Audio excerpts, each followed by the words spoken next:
Okay, hi everybody. I'm Robin and I'm the money lady. And today I'm going to tackle, or in this video, whenever you watch it, I'm going to tackle the hidden costs of belonging to an HOA, which stands for Homeowners Association. And so many people in this country belong to HOAs and don't understand them at all. HOAs are actually supposed to be regulated by the state in which you live. The HOAs are required to file tax returns, even though they don't owe tax. Don't get me wrong, they don't owe tax, but they're supposed to tell you how much reserves an HOA is carrying. There's a certain amount. If your HOA has 25,000, it's supposed to have 265,000, you might get into trouble. HOAs have CC&Rs. So HOAs stand for Homeowners Association, and CC&Rs, I'm reading it, are covenant, condition, and restrictions. So when you sign up for a HOA, either with a condo or a home you've bought in a gated community, you are going to have to live by the covenant, conditions, and restrictions that have been put in place by the board of your HOA. Now, condominiums used to be a great buy, and people said they felt like they owned something when they owned their condo. Just as an aside here, if you have a bank loan, you don't own it until it's paid off. The bank owns it. But anyway, with CC&Rs, your CC&R could say that you can't plant certain plants. It could say that you can't have your trash cans in the front. It can say that you can't have a red door. It can say that you can't change anything on your house unless you get approval. It can raise your dues every year, every month. It can collect reserves. It can send you a bill that says, we're going to paint the fronts of all of the units and I need $15,000 from you. Please have it paid by the 15th of next month. They can tell you that you can't rent out your unit, that it cannot become an Airbnb, that it cannot be a rental unit in the winter while you're somewhere else or in the summer while you go somewhere else. They have all those rules, and sometimes they're 60 to 300 pages long. And there's been a board, and usually the board of HOAs are more conservative. They believe that they want a community that they can live in that all looks the same, and they want you to adhere to their very strict rules. HOA boards do have elections, and most people are too lazy to vote in the election, and they end up with a board that is restrictive, conservative, and not able to meet the needs of the new people coming in.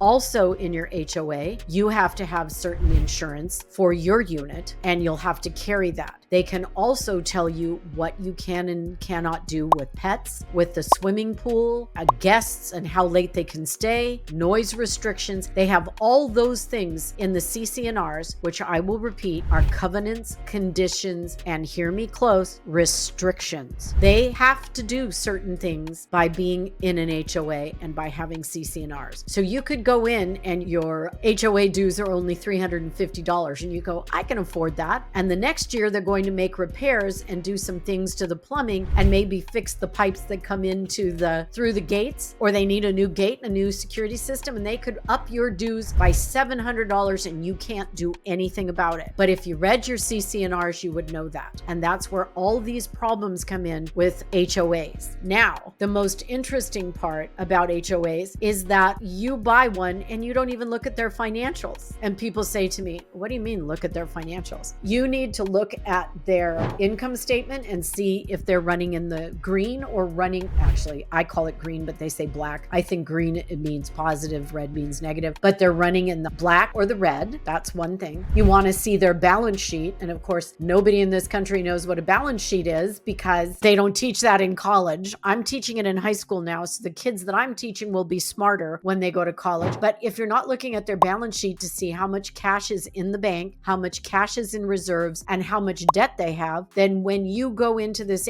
HOA and buy this unit, you kind of deserve what you get. I'm going to be talking hard here because that's the rhetoric the country likes. They like, people to be tougher. So when you go to buy something in an HOA, read the 300-page CC&Rs, find out what the restrictions are and see if you can live with them. Ask them for their financials. You want their income statement and their balance sheet. And you want to see, does it run in the black during the course of a year? lawyer and how much reserves and how much cash is in the bank and what kind of debt does your HOA have. If you're not doing that, I have no sympathy for you. If you're in an HOA and you want to scream and holler and say, I can't even put my trash cans on the side of the house, that's your fault. You didn't read. I'm here just to guide you to say, would you flipping read the rules before you sign your name to something? If you're going for an auto loan, read about the rules. You have to read. You have to understand. Don't use the excuse, well, I'm not good at that. I don't like it. You've got to stop doing that. This country cannot afford people who don't read. Please read. I want to help you. I want you to understand what you're getting into when you're buying insurance, when you're getting into an HOA, when you're buying a car, when you're renting something. There is so much. I know lawyers make those papers really thick so that you won't read them. And you say, well, who's going to read them for me? Hire a lawyer, gather together $1,000